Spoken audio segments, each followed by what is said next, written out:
cloudy day, and they say again it's supposed to rain for the next few days. Lucky there's none, I guess, now. And what did I read today? How about this one, where they were talking about some giant drone. This one says, giant drone set to deliver goods to prisoners found in car at Corley Services. I've seen actually this type specifically for some reason when they mention about the news in these regions. Sounds like here they found it in a vehicle. It says a huge drone containing a package allegedly meant for the inmates at a nearby prison was seized by police at a service station just outside Coventry. The drone was found to be carrying goods including mobile phones, electrical items, tobacco, and Rizla papers when it was located in the boot of a cloned Honda CR-V police intercepted at a Corley Services on the southbound M6. And it says they had to surround the person. He tried to escape, but eventually they arrested him, and it says allegedly for having no license, no insurance, and for allegedly being in possession of a Class A drugs. The driver also failed a roadside drug test, police said. I'm actually curious again why it is when these particular stories come up, let's say in these areas, it's this particular type of drone. Are there underground people selling them specifically, custom building them? By the way, more criminals using it, and they're not gonna, quote, follow the law. Doesn't matter how much, I guess, rules and stuff you make. With that said, there are more officials trying to use drones to catch, I guess, criminals of sort. This one says, Maharashtra Forest Department tests drones to curb smuggling of Khair teakwood in Nashik district. After successfully using drones to minimize elephant-human conflicts in Maharashtra's Gadchiroli district, the Forest Department is now testing quadcopters to increase surveillance against smuggling of Khair and teakwood in Nashik district, an official said. So one of those things that worked here, why not try it there afterwards, huh? It says Khair tree, scientific name Singalia catachu, is in high demand due to its medicinal value and for making khat or katha, a key ingredient of pan. Teakwood is known for its durability and suitability in making furniture.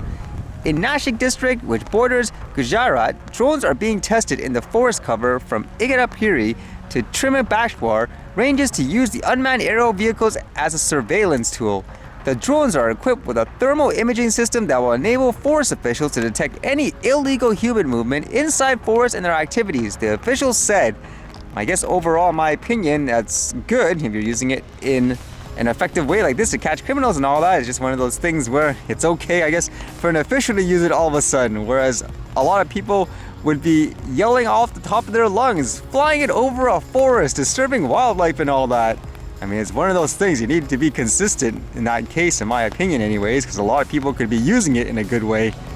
And for some reason, this video was spreading around here a lot for whatever reason, which I think would be kind of interesting to see. What do people around the world think about it?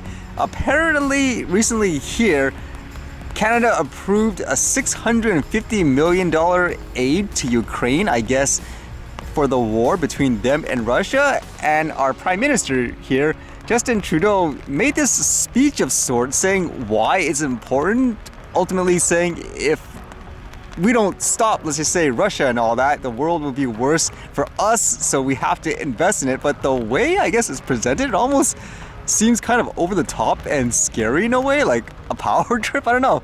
But maybe it's just me, but what do other people around the world think about this? I mean, this is the video here. Canadians know this is a question of right or wrong. Canadians know that yes, it is incredibly hard for Ukraine to continue to stand against a Russian aggression. And let's be honest, it's hard for the democracies around the world who are there to support their citizens, who are investing for the future, who are challenged with a challenging economy around the world, to continue to step up as Canada has with close to $9 billion in aid for Ukraine.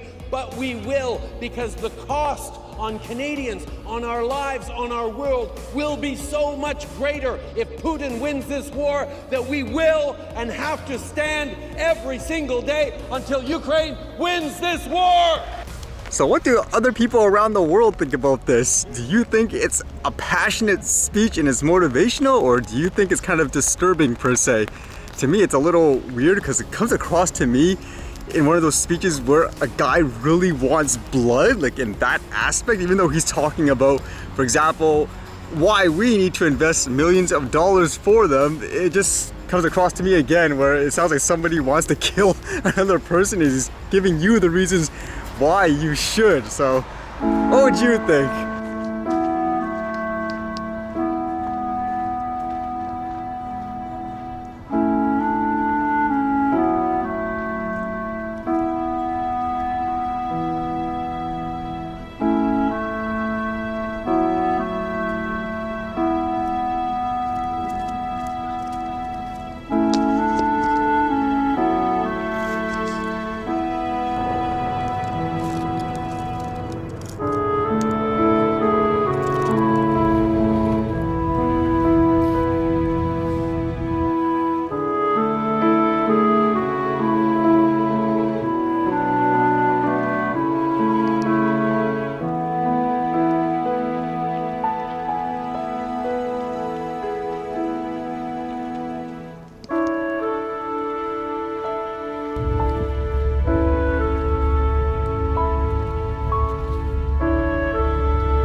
Alright, see you guys later.